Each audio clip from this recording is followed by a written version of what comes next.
Hello friends, कैसे हैं आप लोग। आशा करती हूँ कि आप लोग अच्छे होंगे। तो आज मेरे पास चना साग है। ये चना साग बना रही हूँ किसी के रिक्वेस्ट पे। किसी का रिक्वेस्ट आया है कि आप मुझे चना साग बनाकर दिखाएं। आप इसमें क्या क्या डालते हैं वो भी हमें साथ में बताइएगा और दिखाइएगा। तो हमने यहाँ पे 500 ग्राम चना साग लिए हैं। इसको हमने अच्छे से धो लिए हैं। कम से कम 3 से 4 पानी से धोने से ये बिल्कुल अच्छे से धुल जाती है। इसके नीचे जो बालू का जो कण रहता है वो निकल जाता है। तो साग को सबसे पहले बहुत अच्छे से धो लेना है।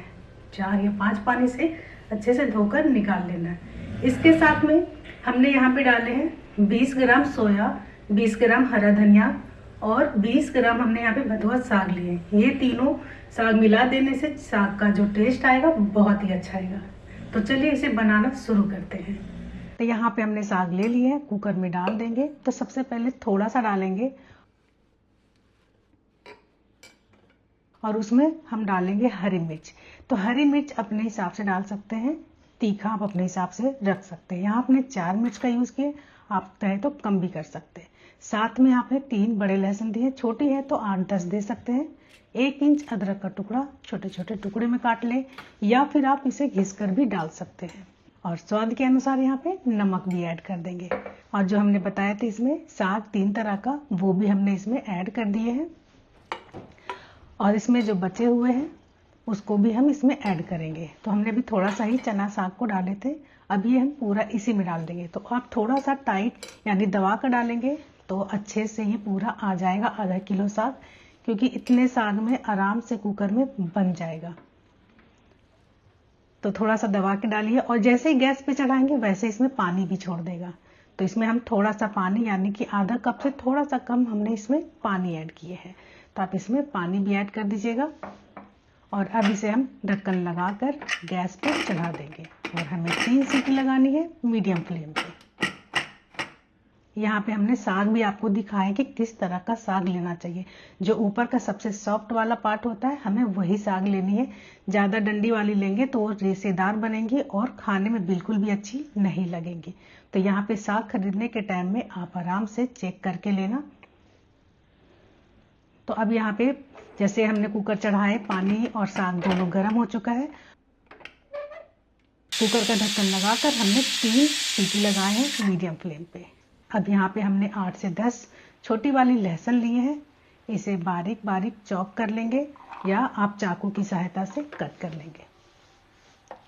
तो यहाँ पे बहुत लोग को लहसुन भी ज़्यादा पसंद होता है, तो आप अपने हिसाब से लहसुन भी ऐड कर सकते हैं। साथ में यहाँ पे हमने बारीक चॉप 2 से 3 हरी मिर्च और 1 मीडियम साइज के प्याज को भी कट करके रखा है। अब ये देखिए, यहाँ पे जो हमारा साग है वो 3 सीटी में बहुत अच्छे से बन चुका है। आपको देखिए, आप ये देख सकते हैं हाथ में आराम से ये मतलब मसला जा रहा है। तो इतना हमें अच्छे से सिजा लेना। अगर आपको लगता है कि थोड़ा सा टाइट है तो 1 सीटी और लगा लीजिए। और इसे हम हल्का हल्का हाथों से थकुचते जाएंगे, यानी कि आपके पास घोटनी बड़ी वाली हो या छोटी वाली हो, किसी से भी आप अच्छे से आराम से इसे घोट सकते हैं। जितने अच्छे से घोटेंगे ये बिल्कुल अच्छे से तैयार होगा। तो जो हमने इसमें अदरक के टुकड़े काट कर डाले थे उसे हम निकाल लेंगे, क्योंकि हमने इसमें बड़े बड़े पीस काट के डाले थे। तो इसे हमें निकाल कर अलग रख लेना है, ये हम आगे यूज कर लेंगे। अगर आप इतने बड़े नहीं डालना चाहते हैं और बारीक करके डालना चाहते हैं तो आप छोटे छोटे बिल्कुल बारीक पीस में काट कर डाल सकते हैं। तो इसे अच्छे से, जितने अच्छे से कूचेंगे उतना ही अच्छे से ये बनकर तैयार भी होगा। जो हमने अदरक निकाले थे उसको खलबट्टे में अच्छे से बारीक चूर लेना है। तो इतना ही हमें बारीक चूर कर तैयार करना है। तो अब यहाँ पे आटा को लगा लेंगे, तब जाके हम साग को फ्राई करेंगे। तो यहाँ पे हमने 4 तरीके से लिए हैं आटा। 1 कप बेसन, साथ में हम ले लेंगे आधा कप गेहूं का आटा, और इसी के साथ में हम ले लिए 1/3 कप सूजी। साथ में हम लेंगे 2 बड़े चम्मच चावल का आटा। इन सब को अच्छे से मिक्स करेंगे। तो यहाँ पे आटा में डालने के लिए हमने डाले हैं थोड़ा सा कुकिंग ऑयल और थोड़ा सा नमक। इन सब को अब बहुत अच्छे से मिक्स कर लेंगे। मिक्स बहुत अच्छे से करना है, सभी आटों के साथ में इसे अच्छे से मिला देना है। आटा जब अच्छे से गूंज जाए तो उसमें डालेंगे थोड़ा सा कसूरी मेथी, इसका टेस्ट बहुत ही अच्छा आता है। तो हमने यहाँ पे आटे को बहुत अच्छे से मिक्स कर लिए है। अब यहाँ पे जो पानी डालेंगे हल्का गुनगुना डालेंगे। हल्का गुनगुना इसलिए डालेंगे क्योंकि आटे में जो सूजी हमने ऐड की है उससे वो अच्छे से फूल कर तैयार हो जाएगा। और हल्के हाथों से अच्छे से मिक्स करते हुए सॉफ्ट आटा लगाकर तैयार करेंगे। हार्ड आटा बिल्कुल नहीं लगाना है, सॉफ्ट आटा लगाना है। अब इसे अच्छे से गूंद कर तैयार कर लिए हैं। अब इसे हम थोड़ी देर के लिए रख देंगे। जितनी देर में हम तड़का लगाएंगे उतनी देर में आटा भी सेट हो जाएगा। तो देखिए हमने कुकर में, हमारे पास छोटा सा घोटनी था, हमने छोटे वाले घोटनी से इतने अच्छे से घोटे हैं कि साग बिल्कुल अच्छे से बारीक हो चुका है। जैसे चटनी बनती है बिल्कुल उसी तरीके से तैयार हो गया है। अब इसे हम गैस पे चढ़ा देंगे और इसमें हम डालेंगे 1 बड़ा चम्मच गेहूं का आटा और 1 चम्मच डाल देंगे हम बेसन। इन दोनों को मिक्स करने से चना का जो स्वाद आता है साग का वो बहुत ही टेस्टी आती है। तो आप इसके जगह पे मक्के का आटा भी ऐड कर सकते हैं, लेकिन एक बार आटा और बेसन को डालकर बनाकर देखिए, इसका टेस्ट मक्के के आटे से कई गुना ज़्यादा अच्छा आता है। तो इनको हमने अच्छे से मिक्स कर लिया है और कुकर को गैस पे चढ़ा दिए है। तो साग का पानी अच्छे से सूख जाए, हमने यहाँ पे कढ़ाई चढ़ाए है। कढ़ाई में 1/4 कप हमने सरसों का तेल लिए। ये सरसों के तेल में ही तड़का बहुत ही अच्छा लगता है। साथ में हमने इसमें डाले हैं लहसुन जो हमने बारीक चॉप करके रखे थे और 1 बड़े प्याज को हमने जो बारीक करके रखे थे। इन सबको अच्छे से मिक्स कर लेंगे और हल्का गोल्डन होने तक भून लेंगे। इसका कलर एक अच्छा सा गोल्डन आ जाए इतना हमें भून कर तैयार कर लेना है। अब इसमें डाल देंगे जो हमने बारीक कटे हुए हरे प्याज थे, जो हमने बारीक कटा हुआ हरी मिर्च रखे थे वो भी इसमें ऐड कर देंगे और उसे भी थोड़ा सा हम मिला लेंगे। साथ में यहाँ पे हमने 1/4 से ज़्यादा हमने थोड़ा सा डाले हींग, क्योंकि इसमें हींग का फ्लेवर बहुत ही अच्छा आता है। हींग के बगैर तो चना साग या कोई भी साग का फ्लेवर अच्छा नहीं आएगा, तो हींग डालना बहुत ज़रूरी है। तो इस तरीके से अच्छे से मिक्स करेंगे हींग डाल के और सबको अच्छा गोल्डन कलर भून लेंगे। तो देखिए यहाँ पे कलर अच्छा सा आ चुका है।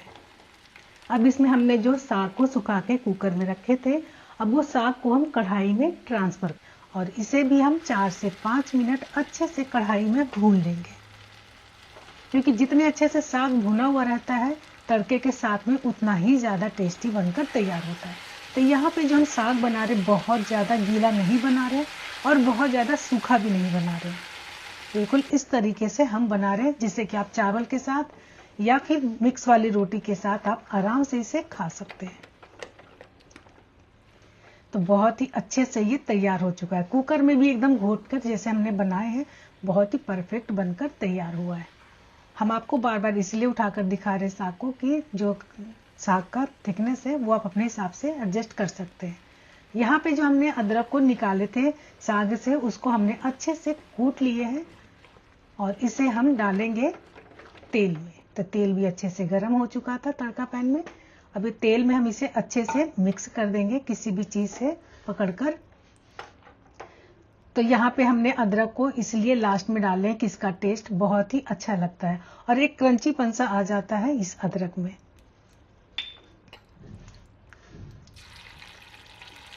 तो बस हल्का सा 2 से 5 सेकंड तक हम इसे भून लेंगे और साथ में हमने फिर से इसमें थोड़ा सा हींग ऐड किए हैं और हमें यहाँ पर 1 बड़े लहसुन को बारीक चॉप करके डाल रहे हैं और इसी के साथ में 1 हरी मिर्च। यहाँ पे तीखा आप अपने हिसाब से एडजस्ट कर सकते हैं। बहुत लोग साग थोड़ा तीखा खाते हैं और कुछ लोग कम खाते हैं, तो उसी हिसाब से मिर्च को ऐड कीजिएगा। अब ये देखिए इसको हम अच्छे से मिक्स कर देंगे और इसमें हम डालेंगे हल्का सा कलर देने के लिए कश्मीरी लाल मिर्च पाउडर। अगर आप नहीं डालना चाहते हैं तो इस पार्ट को स्किप कर सकते हैं। तो यहाँ पे कश्मीरी लाल मिर्च पाउडर डाल देने से कलर बहुत अच्छा लगता है साग का देखने में। और बाकी जो थोड़ा सा लगा हुआ था थोड़ा सा साग डालकर उसको निकाल लेंगे।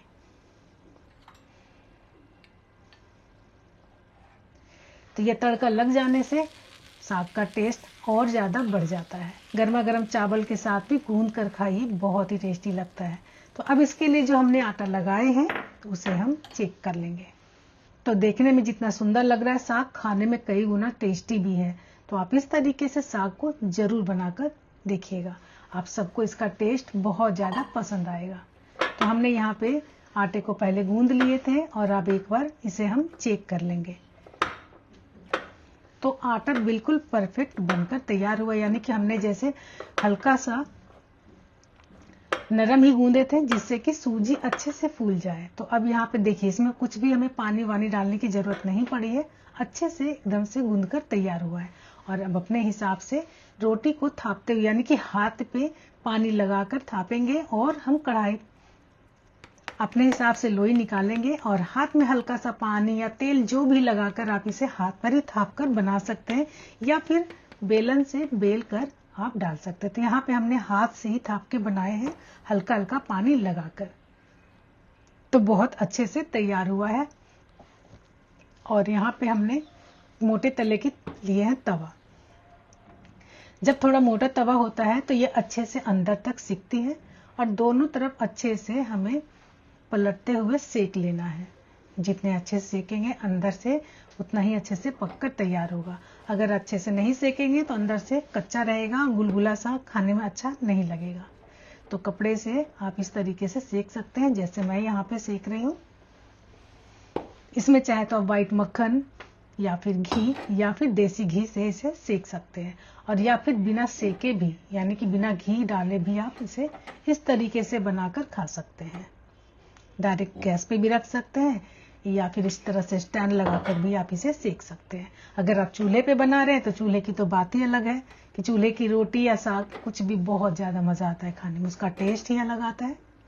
तो देखिए यहाँ पे हमने रोटी को कितने अच्छे से सेक लिए हैं, जैसे हमने चूल्हे पे सेकते हैं बिल्कुल वैसे ही। तो ये रोटी बनकर तैयार हो चुका है। और दूसरा रोटी भी हम इसी तरीके से, यानी कि जितनी भी रोटी बनाना है बिल्कुल इसी तरीके से बना लेंगे और इसे सर्व करेंगे। थोड़ा सा हरा प्याज, अचार, हरी मिर्च और इस पे थोड़ा सा मक्खन लगा लीजिए, या तो फिर व्हाइट मक्खन हो या फिर अमूल का मक्खन हो या फिर देसी घी, जो आपको अच्छा लगे रोटी पे वो आप लगा सकते हैं। दोस्तों यहाँ पे चना की साग मैंने अपने तरीके से आपको बनाकर दिखाया है, ये आप एक बार मेरे तरीके से जरूर बनाकर देखिएगा। आप सबको इसका टेस्ट बहुत ही ज़्यादा पसंद आएगा। जितनी क्वांटिटी में हमने सब कुछ डाले हैं बिल्कुल आप उसी तरीके से डालिएगा। तो ये जो चना का साग हरियाणा बिल्कुल भी नहीं लगेगा और खाने में स्वाद तो ऐसा लगेगा कि आप इसे बार बार बनाओगे। तो हमने यहाँ पे बनाकर आपको दिखाया है। जिनकी रिक्वेस्ट थी उनकी रिक्वेस्ट मैंने पूरी की है। तो उनको वीडियो देखने में कैसी लगी है वो भी हमें कमेंट्स करके जरूर बताएंगे, और आप लोग को कैसी लगी है आप लोग भी बताइएगा। चाहे तो आप चना साग इस तरीके से बनाइए या फिर बहुत सारे साग को मिक्स करके बनाइए। इसके साथ मक्के की रोटी भी खा सकते हैं, या फिर मैंने जिस तरीके से बेसन के आटे के साथ हमने बनाए हैं ये रोटी, ये ऐसे भी बहुत अच्छी लगती है।